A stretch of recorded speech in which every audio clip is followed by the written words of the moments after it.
दिखाया जाता है जो अपनी कार में कहीं जा रहे होते हैं। वो लोग रास्ते में एक पेट्रोल पंप पर रुकते हैं ताकि अपनी गाड़ी का पेट्रोल भरवा सके, क्योंकि आगे रास्ता कितना लंबा होने वाला था ये किसी को नहीं पता था। और क्या पता आगे पेट्रोल पंप भी ना हो, तो वो लोग अपनी गाड़ी में पेट्रोल भरवा कर आगे के लिए निकलते हैं। तभी उनके पीछे पीछे भी एक गाड़ी आ जाती है जो उनका पीछा कर रही थी। ऐसा लग रहा था कि कोई उन पे स्पाई कर रहा है। अब कुछ दूर आगे जाकर उस कपल में से आदमी ये देख लेता है कि कोई उसे फॉलो कर रहा है, पर तभी वो पीछे वाली गाड़ी तेजी से कपल की गाड़ी को ओवरटेक करके उनके आगे आ जाती है और एकदम उनकी कार के सामने आके रुक जाती है। अब वो कपल अपनी गाड़ी को आगे मूव नहीं करते, क्योंकि अगर वो गाड़ी को आगे मूव करते तो उनकी गाड़ी की उस गाड़ी से टक्कर हो जाती, और टक्कर ना होने के लिए वो अपनी गाड़ी को ऑफ ट्रैक ले लेते हैं और पास में खाई होती है वहां जाकर गिरते हैं। उनकी कार भी बहुत बुरी तरह पलट चुकी होती है और वो दोनों कपल भी बहुत जख्मी होते हैं। अब हमें ये पता चलता है कि आखिर उस आदमी ने ऐसा क्यों किया। तो अब वो आदमी गाड़ी से निकलता है और उस कपल में से लड़की को घसीटते हुए ले जाता है। अब वो आदमी उस लेडी को किसी बर्फीली जगह ले आता है और वहीं जंगल के बीच में उसका एक छोटा सा घर होता है, जहाँ वो उस लड़की को लेकर बंद कर देता है और उसे बहुत टॉर्चर करता है और फिर उसकी बॉडी के पीसेस कर देता है। अब उस आदमी का चेहरा दिखाया जाता है जो उसी लड़की का गोश्त खा रहा था। इसका मतलब ये था कि ये इंसान नॉर्मल नहीं था, ये कैनिबल था, जो इंसान होकर ही इंसान का गोश्त खाते हैं। और उससे भी अजीब बात ये थी कि ये आदमी सिर्फ लेडीज़ का गोश्त खाता है। अब हमें उस आदमी की नॉर्मल लाइफ दिखाई जाती है। वो आदमी एक टेलर होता है और वो अपनी नॉर्मल सी जिंदगी जीता है, बस खाने के टाइम वो एक मॉन्स्टर बन जाता है। पर इस सब आदमी में अलग बात ये होती है कि वो बाकी कैनिबल्स की तरह गोश्त कच्चा नहीं खाता, बल्कि सारे स्पाइसेस लगाकर पकाकर खाता है। इस आदमी ने जिस लड़की को काटा था ये उसका गोश्त अच्छे से साफ करके फ्रिज में रखता है और इस कैनिबल का नाम कार्लोस होता है। अब कार्लोस जहाँ रहता था वहाँ बारिश होने लगती है, तो वो बिल्डिंग के गेट बंद करने जाता है। तभी वहाँ एक न्यू लेडी आती है। कार्लोस उसकी हेल्प करता है उसका लगेज उठाने में, क्योंकि जहाँ कार्लोस रहता था वो उससे ऊपर वाले अपार्टमेंट में रहने आई होती है। कार्लोस को ये लड़की काफी अच्छी लगती है, लेकिन ये किसी को नहीं पता होता कि वो उसे किस वे में अच्छी लग रही होती है। कहीं इसलिए तो नहीं क्योंकि उसे उसका गोश्त खाना हो। अब कई दिन निकल जाते हैं और कार्लोस रोजाना उस लड़की को देखा करता था और वो लड़की भी कार्लोस की तरफ अट्रैक्ट होने लग गई थी। और तभी हमें यहाँ कार्लोस के इंटेंशन पता चलता है कि वो उस लेडी को क्यों पसंद करता है। वो उस लड़की को भी काट कर खाना चाहता था, पर वो यहाँ ये सोचता है कि अगर उसने उसे मारा तो उसके लिए ही प्रॉब्लम हो सकती है, क्योंकि वो लड़की उसी के अपार्टमेंट में रहती है और अगर वो वहाँ से गायब हुई तो सारा शक उस पर ही आएगा। तो इसलिए अभी वो कुछ नहीं करता और अपना टेलर का काम जारी रखता है। अब वो इसी तरह उस लड़की को विंडो से देखता रहता था।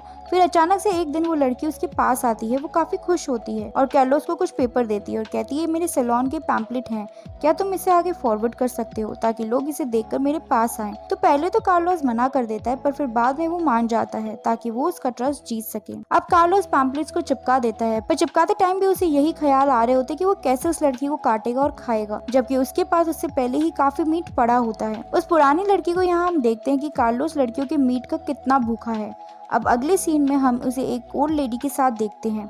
अब रात को जब कार्लोस काम कर रहा होता है तो उसे एक लड़की की आवाज आती है, पर कार्लोस उसकी आवाज को इग्नोर करता है। मुझे उससे भला क्या लेना देना, पर कुछ देर में वो लड़की ही उसके दरवाजे पे आ जाती है और मजबूरन उसे दरवाजा खोलना पड़ता है।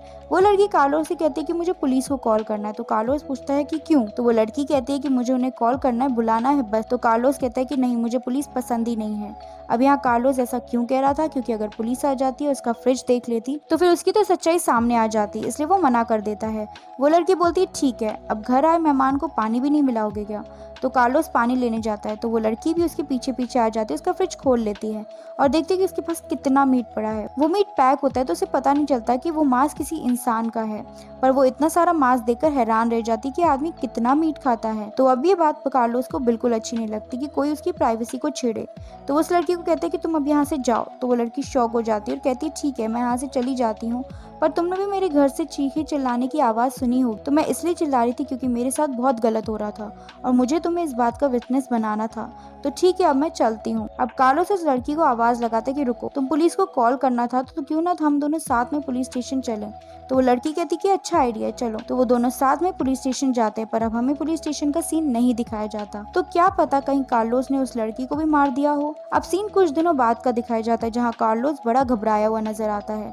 अब कार्लोस के पास पास उस लड़की की बहन आती है जो लास्ट टाइम कार्लोस के साथ गई थी, पर उसका कुछ पता नहीं चला। उसकी बहन पूरे अपार्टमेंट में सबसे पूछती है कि मेरी बहन को किसी ने देखा क्या, तो वो ये सवाल कार्लोस से भी करती है, पर कार्लोस भी उसे मना कर देता है। पर वो फिर उस लड़की को अंदर बुलाता है और बैठने को कहता है। अब उस लड़की से बहुत सवाल करने लग जाता है। वो पूछता है कि आपकी बहन क्या करती है और आप किस जगह से हैं, और ये सब इसलिए कर रहा होता है ताकि पुलिस को शक ना हो कि ये उसे जानता था और वो कहाँ गई। तो उसकी बहन बताती कि हम इस सिटी में नहीं है, हम कहीं और से बिलोंग करते हैं, हमारे बीच बहुत मसला चल रहा था और जिस रात वो गायब हुई उस रात उसके घर में भी गई और हमें काफी लड़ाई हुई और बहस हुई, तो शायद इसी वजह से उसे बुरा लगा और वो घर छोड़कर चली गई। अब हमें पता चलता है कि उस रात जिससे उसकी लड़ाई हो रही थी वो उसकी बहन ही थी। अब वो लड़की वहां से जाने लगती तो कार्लोस उसे कहता है रुकिए ना, मेरा एक दोस्त पुलिस में ही है, मैं उसे हेल्प मांगने की कोशिश करता हूँ। तो कार्लोस वहाँ एक फेक कॉल करता है, उससे बात करता है जैसे वो किसी पुलिस ऑफिसर से बात कर रहा हो। तो यहाँ उस लड़की की बहन को तसल्ली भी होती है कि कोई उसकी हेल्प तो कर रहा है, और वो अपनी बहन को ढूंढना थोड़ी देर के लिए बंद कर देती है। और वैसे भी कार्लोस भी यही चाह रहा होता है और वो लड़की भी उसे थैंक्स बोलकर चली जाती है। और अब कार्लोस नोटिस करता है कि उस लड़की के घर के बाहर कोई आदमी आया है और वो आदमी नॉक करके चला जाता है। और अब कार्लोस के पास चर्च के ऑर्डर आते हैं कि उसे एक बहुत महंगे कपड़े की शीट बनाना होगा और वो उसमें काम में लग जाता है। अब कार्लोस उस लड़की की बहन से कहता है कि तुम्हें किसी चीज़ की ज़रूरत हो तो मुझे बता देना। तो वो लड़की भी उसे बहुत अच्छा आदमी समझ रही होती है। अब वो लड़की भी उसी अपार्टमेंट में रहने लग जाती है और कार्लोस रोज उसे देखता है। अब एक दिन वो लड़की कार्लोस के पास आती कि उसकी बहन नहीं मिल रही, वो इतने दिन से आई नहीं है, हमें इसकी मिसिंग रिपोर्ट लिखवानी होगी और पुलिस को बताना पड़ेगा। तो कार्लोस कहता है इसकी ज़रूरत क्या है, मैंने मेरे दोस्त को बोला है, वो ज़रूर कुछ ना कुछ करेगा।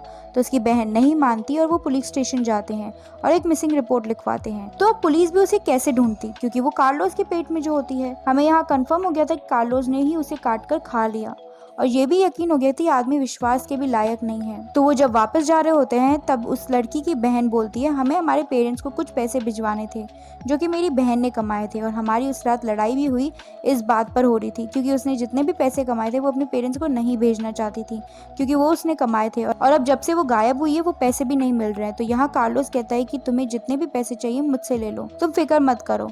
तो यहाँ वो लड़की कहती है आप काइंड क्यों हो रहे हो, आखिर इसका फ़ायदा ही क्या है। तो कार्लोस बोलता है मेरा दिल बहुत बड़ा है, इसलिए तुम जब तक हेल्प होगी मैं तुम्हारी हेल्प करूँगा। अगले दिन कार्लोस देखता है कि बिल्डिंग के ओनर उस लेडी के अपार्टमेंट में आए हैं और वो उससे रेंट मांगते हैं। तो कार्लोस उसे आकर डांटता है कि तुम्हें नज़र नहीं आ रहा कि वो किस हालत में है, तुम अभी यहाँ से जाओ। वो उस लड़की की हेल्प करता है और उसे कुछ पैसे भी देता है। वो लड़की से कहती है कि कार्लोस मुझे अच्छा नहीं लग रहा कि तुम मेरे लिए इतना कर रहे हो और मैं तुम्हारे लिए कुछ भी नहीं कर पा रही, तो तुम आज रात मेरे घर डिनर पे आ जाओ। तो कार्लोस कहता है कि नहीं, मैं नहीं आ सकता क्योंकि मुझे अकेला रहना अच्छा लगता है। तो वो लड़की कार्लोस से पूछती है कि क्या तुम्हारा कोई दोस्त नहीं है कि तुम इस तरह अकेले रहते हो। तो कार्लोस कहता है कि मैं हमेशा से ही अकेला रहता हूँ और मुझे ऐसा अकेले रहना पसंद है। तो वो लड़की कहती है कि अब मुझे तुम शर्मिंदा मत करो, मेरा सैलून भी है और मेरे यहाँ बहुत अच्छी मसाज भी होती है। तो कार्लोस आ जाता है पर जल्दी वापस आ जाता है क्योंकि उसे भूख लगने लगती है और उसका मीट भी धीरे धीरे खत्म होने लगता है। पर कार्लोस ने यहाँ एक लड़की पर नजर रखे हुए थी जो अपने हस्बैंड के साथ होती है। वो लड़की उसका हस्बैंड बीच पर नहाने जाते हैं और अपनी कार साइड में पार्क करते हैं। तो कार्लोस उनकी साइड कार में पार्क गाड़ी को लेकर रिवर्स करता है। तो वहाँ लड़के को लगता है कि वो उसकी गाड़ी ले जा रहा है और यहीं वो गलती करता है कि वो वहाँ देखने जाता है। जैसे ही वो कार के आगे जाता है तो कार्लोस बिना कुछ समझे उसे वहाँ से गाड़ी से उड़ा देता है और ये देख उसकी वाइफ बहुत रोने लगती है और कार्लोस गाड़ी से बाहर आता है। पर वो लड़की पानी से बाहर नहीं आती क्योंकि वो समझ जाती कि आदमी सही नहीं है। वो कार्लोस भी पानी में नहीं जाता और वो लड़की डूबकर ही मर जाती है। अब कार्लोस को अपने ऊपर गुस्सा आता है क्योंकि उसने बड़ी मुश्किल से एक लड़की ढूंढी थी, वो भी उसके हाथ से निकल गई और मर गई। अब कार्लोस घर आ जाता है, उसके पास उस लड़की की बहन आ जाती है। वो उसे कहती कि मेरे पास अभी अभी पुलिस का कॉल आया है, वो कह रहे हैं उन्हें एक बॉडी मिली है जिसके आगे बिल्कुल मेरी बहन की एज की तरह ही जितनी है, तो तुम जल्दी से मेरे साथ पुलिस स्टेशन चलो, मुझे वो बॉडी देखनी है। तो कार्लोस उसके साथ पुलिस स्टेशन जाता है, ये पता होते हुए भी कि उसकी बहन कैसे हो सकती है, वो तो उसे काट कर खा गया था। तब वो बॉडी देखता है, वो उसी लड़की की बॉडी होती है जो कल रात समुद्र में डूबकर मर गई थी कार्लोस की वजह से।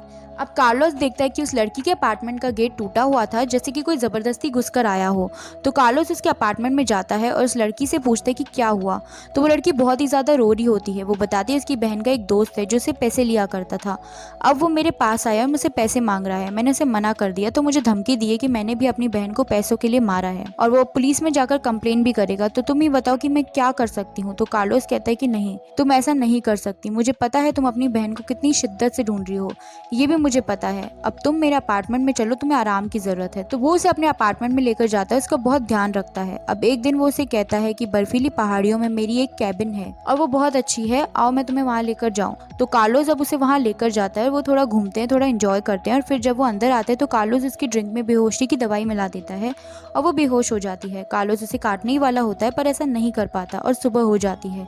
उस लड़की को समझ नहीं आती कि आखिर हुआ क्या, रात में वो बेहोश कैसे हो गई। तो कार्लोस उसे सब बताता है कि वो एक कैनिबल है और उसी ने उसकी बहन को मारकर खा लिया। तो वो लड़की उस पर विश्वास नहीं करती और कहती है तुम मजाक कर रहे हो। तो कार्लोस कहता है कि नहीं, सच में मैंने ऐसा ही किया है, मैं तुम्हें भी काट कर खाने वाला था पर पता नहीं मुझे ऐसा क्या हो गया कि मैं तुम्हें नहीं खा पाया और अब मैं किसी भी लड़की को नहीं खाना चाहता हूँ। शायद मैं तुम्हें पसंद करता हूँ और तुम भी मुझे बदल दिया है। पर वो लड़की कार्लोस से कहती है कि मुझे फ़ौरन यहाँ से जाना है, मुझे यहाँ नहीं रुकना, तुम गाड़ी निकालो और यहाँ से चलो। तो कार्लोस ऐसा ही करता है क्योंकि अब वो उस लड़की से प्यार करने लग गया था। तो वो ऐसा ही करता है। अब वो उस लड़की को तो बहुत ही गुस्सा आ रहा होता है और गुस्से में वो गाड़ी की स्टीयरिंग ही घुमा देती है, जिससे गाड़ी पलट जाती है और लड़की भी मर जाती है। कार्लोस गाड़ी से निकलकर उस लड़की की बॉडी के आगे जाकर रोकता है क्योंकि अब वो सच में उस लड़की से प्यार करने लग गया था और ये इसके लिए सज़ा काफ़ी थी। उसने जो लड़कियों के साथ किया तो उससे उसका प्यार ही छीन लिया गया और यहाँ पे मूवी एंड हो जाती है।